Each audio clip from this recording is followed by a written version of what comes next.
In this video, I am going to be going over how you actually work to create and embed a MailChimp form into your final project website. Because if you recall in reading through the instructions, it talks about we're not going to be creating a form on our own. We're going to be using MailChimp, which will allow us then to, in essence, create a list and then send out emails. This is all part of the funnel plan. The idea would be that they would be coming from one of your marketing channels, coming to your landing page that would then take them to the subscribe or sign up page, depending on what you call it. And that sign up page then would be using MailChimp. And that's how we would be able to track that they made it all the way through the funnel. The first thing we need to do is to actually go out to MailChimp. And here we are out at MailChimp. As you can see, I've already logged in, and now we're ready to create our form. And to do that, we need to navigate over to the Audience tab on the left-hand side. That's, if you mouse over, you can see what each of these menu items are. So I'm going to select Audience. This brings me to the Audience page, but more importantly, it also brings up this yellow bar with additional menu items. I'm going to select Sign Up Forms. From here, you can see I have a number of options, and the two that we are going to be paying attention to are Form Builder and Embedded Forms. The first thing that we need to do is actually create our form. So we are going to go into Form Builder. In the Form Builder, we can choose from any number of kind of default sort of forms. It automatically pops up to Sign Up Form, which is exactly where we need it to be. I'm just going to scroll down and see what the default form looks like. As you can see, there are a few things in here that I might not want, and I need to compare them to my prototype for my sign up page. So you can see here we have an email address, first name, last name, phone number, and an address. And the phone number and address had this little blue background that says they are hidden. You can see by the list over here that it is also hidden. Well, I don't need all of these things if we look at my prototype. Here is my prototype. I'm asking for a first name, last name, an email address, and a phone number. So those fields are good, but then I want to add three more things. I want to have a location of the sighting, since I'm having them report a Sasquatch sighting, the date that they made the sighting, and then some sort of a text box. So I need to add these three things into this form and remove the address. So we want the phone number to appear, and it is currently set to hidden. So what we need to do is go over here and click Visible, and then Save Field. Then Address, when we click on that, we make sure that it says address over here. You can either click the little subtract button down here or click delete here. Either way, it's going to ask you to type in delete to make sure you don't accidentally delete something that you really want to keep. And now we're ready to add in new fields. And I said I needed a location of the sighting, so that's probably just a text field. So I'm going to simply click on that, and it'll show up down here. It says Untitled. If I click on this, you can see up in Field Settings, it says Untitled, and this is where I can put my descriptor. So this becomes Location of Sighting. I leave this alone because this is something that's important to MailChimp itself. I don't need to do anything else here except click Save Field. Now I have my location of sighting. The other thing I needed to put in here was a date. So if I go next to where it says Field Settings, I can go back to Add a Field and scroll down. There is date, so I can add that. And just like before, I can update the descriptor, and this would be date of sighting. I again want this to be visible, and so I'm just going to save this field. The last thing I need to add is my text box. And one of the things I discovered in here is there isn't a large description field like for a comment. So I'm going to have to use this standard text box. So I will just simply add that, and then I need to give it a title. And it's going to be provide a brief description. Then I will leave everything else alone and click Save. This is the first step. So now we have added fields we need, we deleted fields that we didn't, and we've saved everything. Now what we need to do is go up to the sign up forms, which you can click either up here or again in the yellow bar, which is where I'm going to click. And we're going to go to embedded forms because remember, we want to copy and paste the code from this directly into our website. It gives us some different options. There is Classic, which is one of the more popular options because it comes with some styles already built in. There is Condensed, which just shows the email address, which in my case is not going to work. Same with Horizontal. And then there's Unstyled. Unstyled is the one that I am most interested in working with for a couple of reasons. It does not include any MailChimp CSS, and it doesn't include JavaScript. And the JavaScript is important because if we go to Classic, one of the things that it automatically is going to want to do is include some JavaScript that redirects to just a little thank you message when our visitor finishes signing up. We want to be able to direct our visitor to our custom thank you page. And so we'd actually have to go through an extra step if we choose this classic mode. So I'm going to go into Unstyled, and then I'm going to look at what's here. I'm going to make sure, of course, that this is indeed my form. I do want to keep this thing that indicates required, which is included here as this checkbox. I don't want this to say subscribe at the top because my form already has some information on the page. So to get rid of that, we can click this checkbox so it's gone. We don't have any interest groups. Our audiences are not that big, so I'm just going to off-click that. It's not going to show anything. And if we are using Unstyled, we are ready to copy everything that is in this box down below. If we are using the classic mode, there is one more thing that needs to be checked, and that is this disable all JavaScript.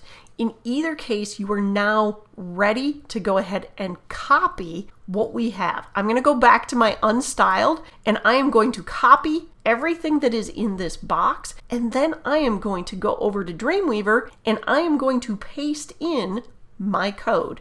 Okay, I am in my Dreamweaver file where I have this set up. And actually, before I do this, I'm just going to show you what my page looks like. So we're going to go and do a preview in Google Chrome. Here is my page so far. I have my navigation. I have the report a sighting today with the brief amount of information I wanted, and I had the other information that I wanted to include on this page. It's all already there. So all I need to do is add my form. So I'm going to go do that. So let's go to Dreamweaver. And remember, I copied all of that information. So where it needs to go, in my case, is in the section. There's that report a sighting, and then there's the provide the information, and here's my closing section tag. So it actually needs to go in between here. I'm just going to give it a lot of space just so that I can see it, and you're going to see what all this code looks like. So I'm going to, and here we go. Notice that it has a comment at the beginning that says begin MailChimp sign up form, and if we keep scrolling, yes, it pulled in all of this code. We have end embed sign up. So we know exactly where the stuff is that's related to MailChimp. So if we look at what this page looks like right now, I'm going to click save, and we're going to go view it in our browser. Here is what it looked like, of course, prior to our adding our form. I'm going to click refresh. And this is what the new form looks like. It's not too bad. I pulled it in without any styles attached to it, so it automatically just kind of drops it in. But it's going to pull some of like my default text and stuff. But I want to get this so it's spaced out, it's a little bit prettier, and so that it matches my prototype. So again, just as a reminder, here is my prototype. I have all these nice fields that are all the same length, and I have my text is bold, and I'm not going to worry about the size of that text box because that is kind of a limitation in working with MailChimp. And this button is now styled. So the second part of this video is going to be working with our CSS to make sure that the elements that we want are styled the way we need. The first thing I am going to do is I am going to get the little asterisk that shows up saying that it's a required field. I want that to be red. And I know that there is some text in here that shows it. And here it is. It says span class equals asterisk. So it's already got a class style for us. I am going to go into my style sheet all the way at the bottom, and I am going to put in a comment here that just indicates that this is where all of my MailChimp styles are going to be. Then that first one is a class style, and it was called asterisk, and there it is. All I want to do is make it red, so I'm going to change my color. So if I save this, and I take a look out in my browser now, it's already refreshed, and here is that little asterisk that indicates required and indicates required. The other thing I want to do is underneath that little where it says indicates required, I want to put some space between that and where the actual fields start to show up. So let's go take a look and see what that code is so I know the type of styles I need. What I'm looking for is right here. So it says class indicates required. So I know that this is one of the things that I need to address. So let's go create a style for that. And the other thing, if we look at this page, is I know I want to put some space between each of these fields too, because they're all crunched together. So we're going to do a group style. The other thing that we need is this MC field group, because you'll see that there's a div that goes around the label that shows up. So there it says email address and the input field for our form. So I'm going to go create a group style for the class indicates required, comma, and for the class MC field group. And all I'm going to do here is I am going to put in a margin bottom, and I'm going to do 12 pixels. There's no magic number there. So if I save this and then now look at my browser, I can see there's that red for my asterisk, and look at all the nice little space I have in between. Now what I want to do is I am going to make it so that all of the text that shows up in front of those input fields is going to be aligned to the right, that there's some space between the text and the actual input field, and that there's a nice block so that it lines up, because right now it is kind of jagged. So we kind of have this little jagged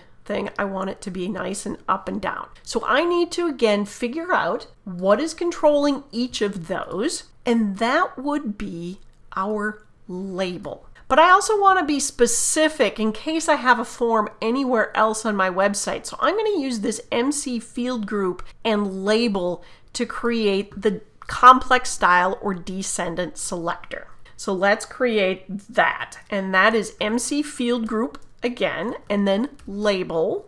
And this will affect all of those labels in our field. So what I want to do is I'm going to give it a font weight of bold. I am going to give it a margin right because I want that space between the text and the actual input field, and we're going to say 20 pixels. I am going to give it a width so that all of them are the same width, and I'm just going to say 120 pixels. I'm hoping that that's wide enough. I think it should be. Then I want all my text to align to the right so it forms a nice, pretty kind of line. And in order to get this to show up as kind of that block, we need to put in display inline block. And this one should be familiar from when we have done the ULLI, the lists for navigations to make them go across. So I'm going to save this and we're going to take a look at what we've got.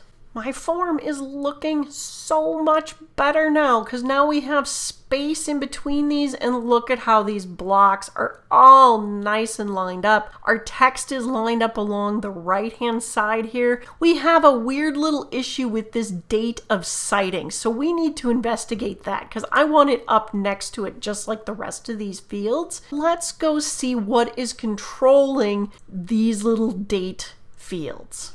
I'm going back into my source code and I am looking for date. And here we have date of citing. Well, that's the label. That isn't the problem. But if I look below this, I have this div here that says class date field. And if I kind of look through here, that says month field, day field, and year field. So that's the area I want to affect. And in this case, then I can just do this by affecting this class style called date field. Let's go back to our style sheet and add another style. And this is a class and it's called date field. And I just want to add that display inline block to it as well and hope that that brings it up where it needs to like the others. So I'm going to save that and we're going to take a peek. Here it is. Oh, isn't that pretty? It went all nice and across. Now look how nice our form looks. The last thing we have is just to change this button so that it's green. That's all we really need to do. And this form is going to be in pretty good shape in looking like our prototype. Notice how close they look. This is looking really good. So we are going to finish this up and look for this button. Going back to my source code, and I keep scrolling down because I know the button's at the bottom of this, and I am looking for something that says submit. Here it is. We have div class clear. I don't have to worry about that, but I'm looking at input. So this right here is our button. Value is what shows up. And in my case, I don't actually say subscribe because I'm trying to get them to report a citing. So instead of subscribe, I'm going to change this to say submit your citing. The name, I'm not going to worry about. This ID, I don't touch any of this. This type has to remain as submit. But what I am paying attention to is that there is this class style called button. I might have used button somewhere else in my website, so I don't want to mess that up. So what I'm also going to do is reference the ID style that this is part of, and it is in this big div here called MC underscore embed underscore sign up. Let's go into our style sheet and call up these things. We're going to make another one of these complex styles. It is in the MC embed sign up. So that one is going to be our first one. And then we're looking for the class style called button. And then we need to do a bunch of things to it. Now this all really depends on what your own website looks like. But in mine, I know I have a border radius because I want it to be a little bit rounded. So we do some 5 pixels. I'm going to do a border color that's a dark green. I'm going to give it a background, but this background is going to be a gradient, and I need to put in my colors. That should be looking pretty good. I need to give it a border. Oh, I see I have border color and border, so let's just fix that. So I don't want just border color, I want the whole border. So we're going to do border. So in addition, remember we need 3 elements whenever we do a border. I'm going to make it 2 pixels and solid, and then of course that color of that dark green. So we fixed that. That looks pretty now. Then we're going to add some padding so that the text isn't smushed right up next to the edge of the button color. So I'm going to do 8 pixels and 12 pixels. And we want to be able to read our text because it by default is black. So we're going to change that so that it is kind of the light beige color that matches everything else in our site. I want this to be all uppercase. And I want to put a margin in there on the top and bottom just so it's not butting right up next to those fields. And I don't need anything on the right or left. So let's go take a look and see what we are looking like now. Here it is. Isn't that lovely? If we compare that to our prototype, we are looking beautiful. We have this nice little rounded corner button. It's got the gradient, the uppercase text, and we have this nice and lined up text here with all of our fields. Is it exact? No, but is it really darn close? Yes. This is the first part of what we are working on. In the next video, we are going to go over how do you get your visitor when they click that submit your citing to get over to your custom thank you page.